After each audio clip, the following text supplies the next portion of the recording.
আসসালামু আলাইকুম রহমতুল্লাহি ওয়া বারাকাতুহু। স্নেহের ছাত্রবৃন্দ, আশা করি তোমরা ভালো আছো। গত সপ্তাহে আমি তোমাদের কাছে অধ্যায় 10 চ্যাপ্টারের নাম উদ্ভিদের প্রজনন এই টপিকসটি নিয়ে প্রথম লেকচার প্রদান করি। তারই ধারাবাহিকতায় আজকে আমরা দ্বিতীয় লেকচার প্রদান করতে যাচ্ছি। তোমরা খুব মনোযোগ সহকারে আজকের লেকচারটি ফলো করবে, কারণ এখান থেকে বোর্ড পরীক্ষায় প্রায় প্রশ্ন আসে। খুব মনোযোগ সহকারে আজকের লেকচারটি ফলো করবে।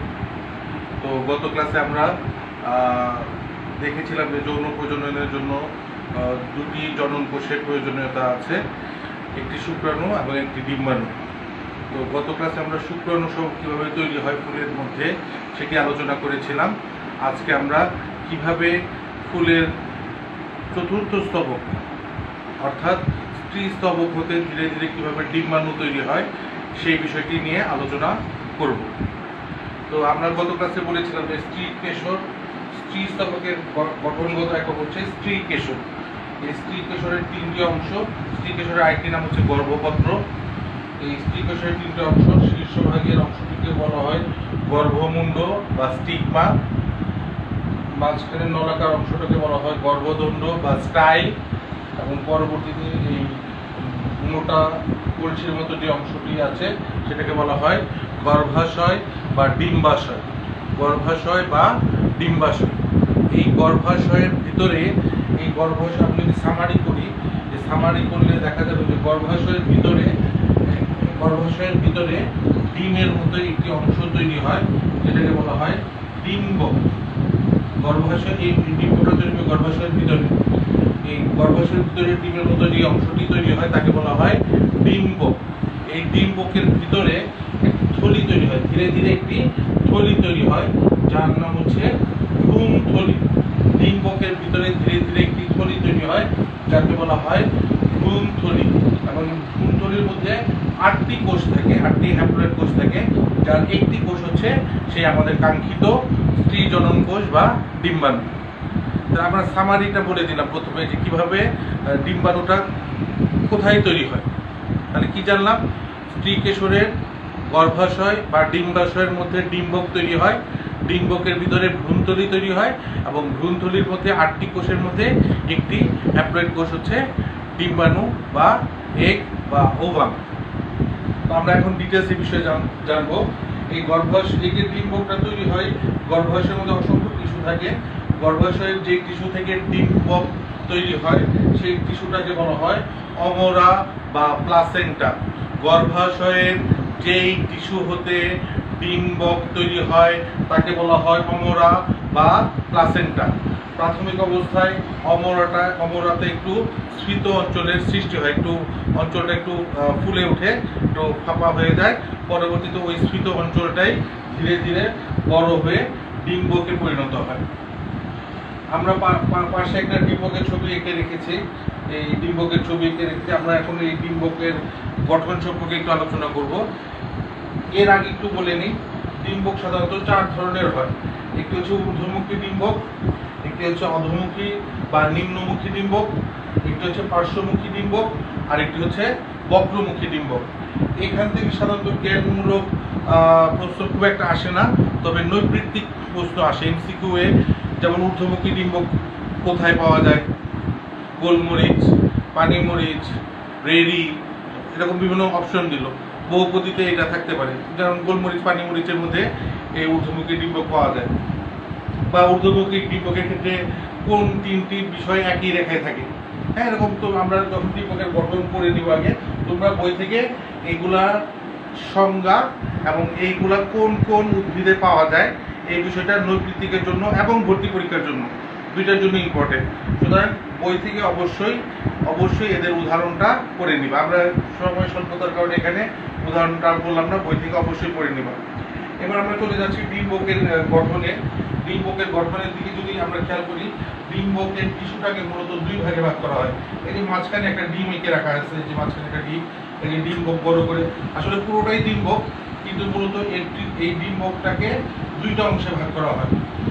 এই নিষেক যখন হবে, নিষেকের পর এই ডিম্বকটাই কিন্তু বীজে পরিণত হয়। নিষেকের পরে এই যে আমরা যে ফলের মধ্যে যে বীজ থাকে, এটা মূলত নিষেকের পূর্বে ফুলের গর্ভাশয় ছিল।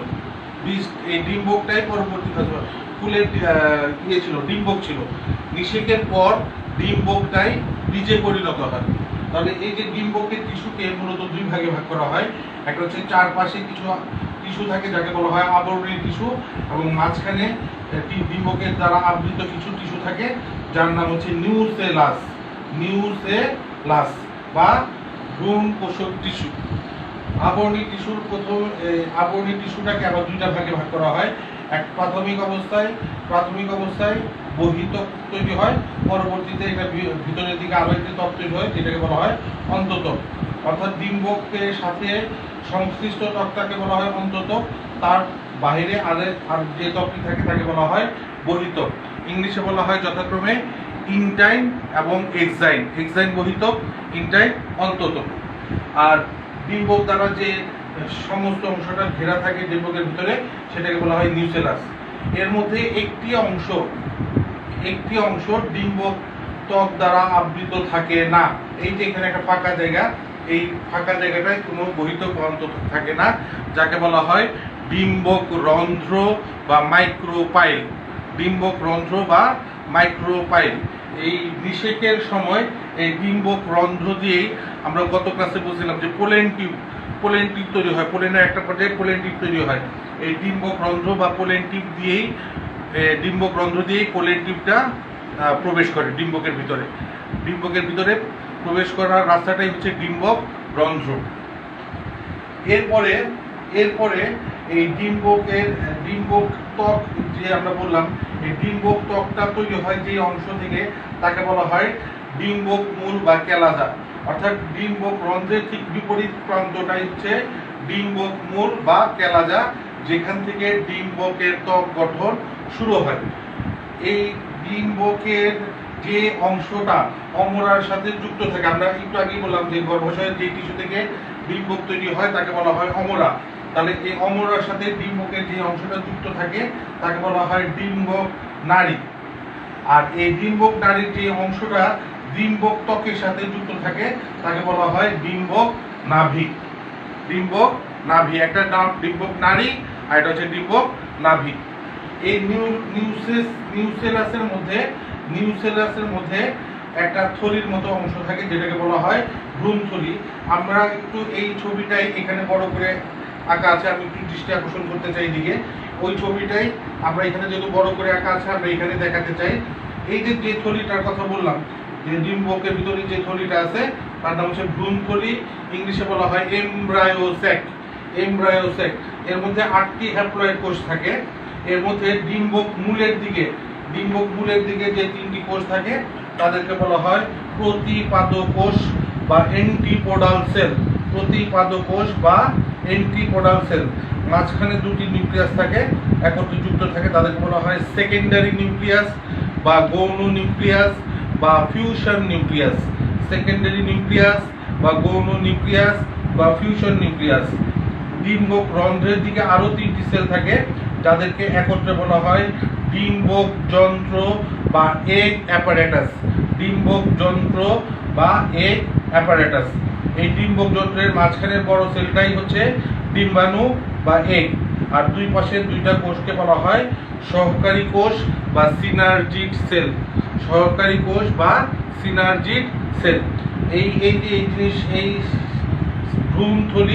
ভ্রূণথলি এবং এই ভ্রূণথলির মধ্যে যতগুলো কোষ আছে এই টোটাল কোষগুলোকে একত্রে বলা হয়, ভ্রূণথলি সহ টোটাল 8টি কোষকে একত্রে বলা হয় স্ত্রী গ্যামেটোফাইট।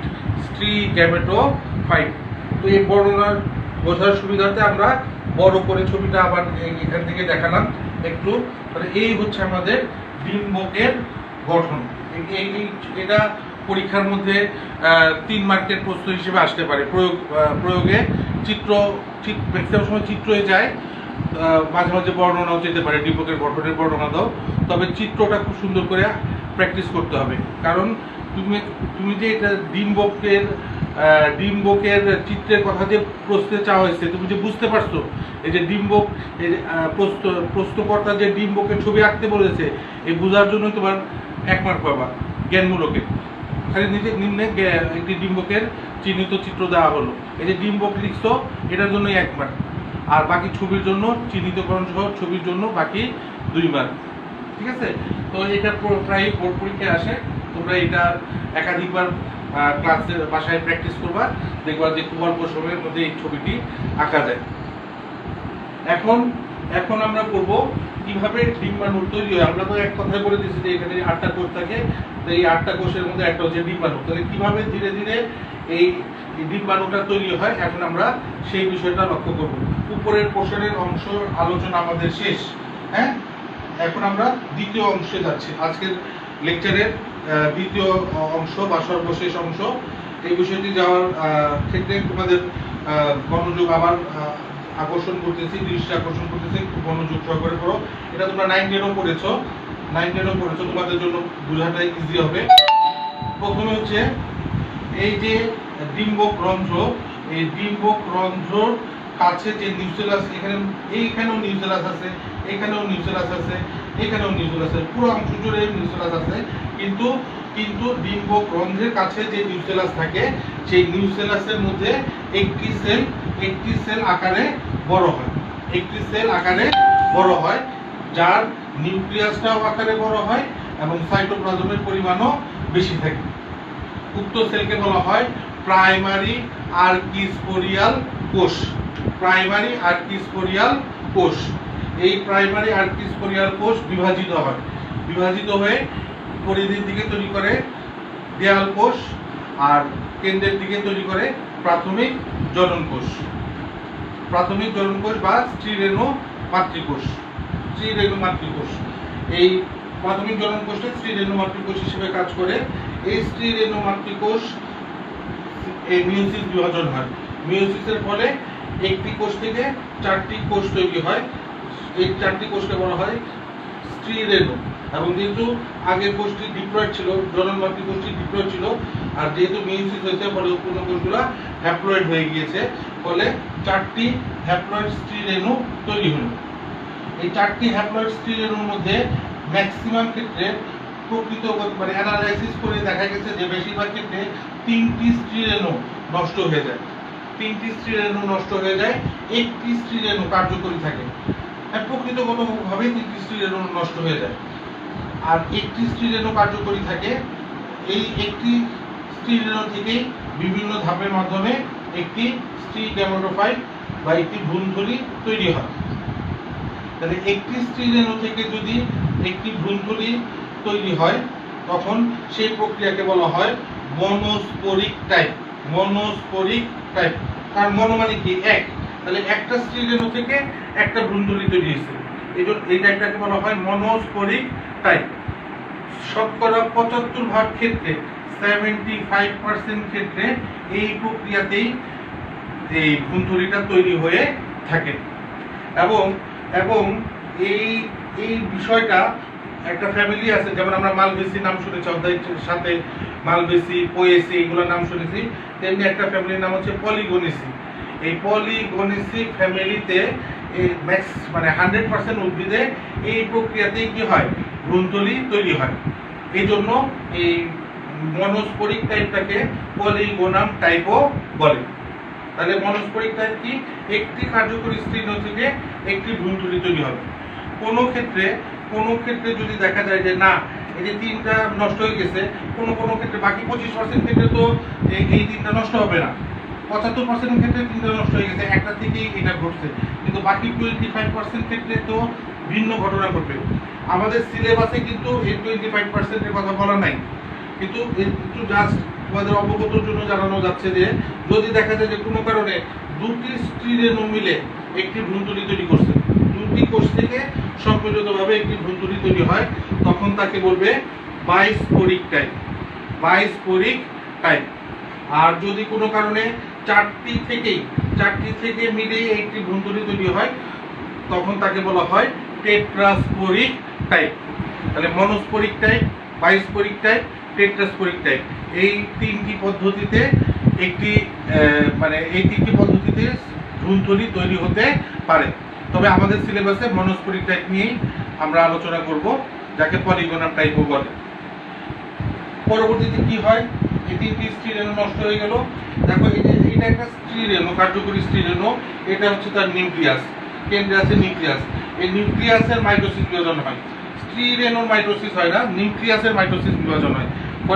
পরে একটা নিউক্লিয়াস থেকে দুইটা নিউক্লিয়াস তৈরি হয় এবং নিউক্লিয়াস দুই প্রান্তে অবস্থান করে। এভাবে পরপর 3 বার মাইটোসিস বিভাজন হয় নিউক্লিয়াসের 3 বার মাইটোসিস হলে একটা নিউক্লিয়াস থেকে দুইটা নিউক্লিয়াস, দুইটা থেকে চারটা নিউক্লিয়াস, চারটা থেকে 8টা নিউক্লিয়াস, অর্থাৎ পরপর 3 বার মাইটোসিস বিভাজন হয়েছে। ক্যাপশনগুলো কিন্তু আমাদেরকে খেয়াল করতে হবে, ক্যাপশনগুলো লিখতে হবে। এটা কার্যকরী স্ত্রী রেণু, এটা 2 নিউক্লিয়াস অবস্থা, এটা 4 নিউক্লিয়াস অবস্থা, এটা 8 নিউক্লিয়াস অবস্থা। ঠিক আছে? আচ্ছা, তার মানে এখানে 8টা নিউক্লিয়াস তৈরি হলো, যার মধ্যে 4টা এক প্রান্তে, 4টা আরেক প্রান্তে অবস্থান করে। ইতিমধ্যে কি হয়, নিউক্লিয়াসের চারপাশে কিছু সাইটোপ্লাজম এসে অবস্থান করে। তখন এই কোষগুলো, নিউক্লিয়াসটাকে এক একটা কোষের মতো মনে হয়, কেউ এটাকে কোষ বলেও আখ্যায়িত করেছে। পরবর্তীতে এই 4টা কোষ থেকে উপরের 4টা কোষ থেকে একটি কোষ কেন্দ্রে চলে আসে এবং নিচের 4টি কোষ হতে একটি কোষ কেন্দ্রে চলে এসে যুক্ত হয়। এটা হচ্ছে ভ্রূণথলির প্রাথমিক অবস্থা, এটা হচ্ছে ম্যাচিউরড অবস্থা, যেটা আমরা একটু আগে এই ডিম্বকের গঠন করানোর সময় দেখালাম। আমি আবারও একবার রিপিট করি। এই 8টি কোষের মধ্যে 3টি কোষ থাকে এক প্রান্তে, যাদেরকে বলা হয় প্রতিপাদক কোষ। মাঝখানে যে 2টি নিউক্লিয়াস যুক্ত হলো তাদেরকে বলা হয় সেকেন্ডারি নিউক্লিয়াস বা গৌণ নিউক্লিয়াস বা ফিউশন নিউক্লিয়াস। আর যে 3টি কোষ ডিম্বক রন্ধ্রের দিকে থাকে তাদেরকে একত্রে বলা হয় ডিম্বক যন্ত্র, যার মধ্যে মাঝের বড় সেলটাকে বলা হয় ডিম্বাণু এবং দুই পাশের 2টি কোষকে বলা হয় সহকারী কোষ। তাহলে এই ফিগারটা যদি আমরা খেয়াল করি, প্রত্যেকটার মধ্যে কিন্তু প্রত্যেকটার নিচে এটা কি ছবি সেটা দেওয়া আছে, হ্যাঁ, এবং লেবেলিংও দেওয়া আছে, লেবেলিংও করা আছে। হ্যাঁ, এই লেবেলিংটা আমাদের খেয়াল করতে হবে। নিচে সামগ্রিকভাবে এটা কিসের ছবি? এটি স্ত্রী গ্যামেটোফাইটের বর্ধন প্রক্রিয়া। তাহলে হোয়াট ইজ স্ত্রী গ্যামেটোফাইট? স্ত্রী গ্যামেটোফাইট কি? ভ্রূণথলি এবং ভ্রূণথলিতে অবস্থিত প্রতিপাদক কোষ, সেকেন্ডারি নিউক্লিয়াস, ডিম্বাণু এবং সহকারী কোষ, এদেরকে একত্রে বলা হয় স্ত্রী গ্যামেটোফাইট।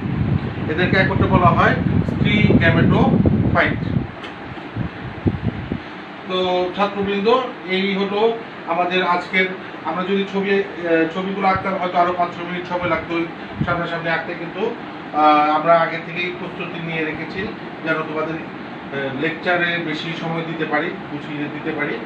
তো এখান থেকে এই প্রশ্নটাও ধরো, প্রথম উদ্দীপকে স্ত্রী রেণু মাতৃকোষ, অ্যারো দিয়ে দেওয়া থাকবে স্ত্রী গ্যামেটোফাইট। পরে বলবে প্রক্রিয়াটি ব্যাখ্যা করো। অথবা অথবা অথবা অথবা কি থাকবে? অথবা থাকবে যে কোনো x সমান পুংজনন কোষ, y সমান স্ত্রী জনন কোষ দেওয়া থাকবে। এখন বলবে আবৃত বীজ উদ্ভিদে y সৃষ্টির প্রক্রিয়া ব্যাখ্যা করো। y মানে কি? ডিম্বাণু। স্ত্রী জনন কোষ তো বলেই দিচ্ছে, তারপরে ডিম্বাণু। তাহলে কিভাবে ডিম্বাণু তৈরি হয়? ঠিক আছে? তো আগামী ক্লাসে আমরা যেহেতু আমাদের 2টি জনন কোষ তৈরির প্রক্রিয়া আমরা অলরেডি জেনে গেছি, আগামী ক্লাসটা খুবই ইম্পর্টেন্ট, সেখান থেকেও প্রশ্ন পরীক্ষায় আসে। তো আগামী ক্লাসে আমরা একটু ধারণা দিয়ে রাখি, তোমরা বাসায় এর মধ্যে একটু বইটা পড়ে রাখা। আজকে লেকচার তো পড়বা, পাশাপাশি আগামী ক্লাসে যেটা পড়াবে এটা একটু রিডিং করে রাখলে তোমার বুঝতে সুবিধা হবে। আগামী ক্লাসে আমরা নিষেক পড়াবো, নিষেকের গুরুত্ব পড়াবো, দ্বিনিষেক পড়াবো, নিষেকের পার্থক্য, প্লাস যদি সময় পাই আমরা কিছু ব্যতিক্রমী ঘটনা আমরা তোমাদের সামনে উত্থাপন করব।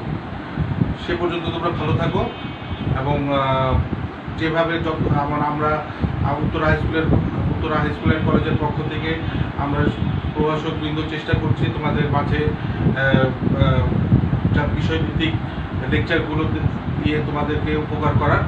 এখন তোমরা সেখান থেকে উপকৃত হচ্ছে কিনা সেটাই হচ্ছে দেখার বিষয়। আমরা হাজার চেষ্টা করলে হবে না, তোমাদেরকে এখান থেকে উপকারটুকু নিতে হবে।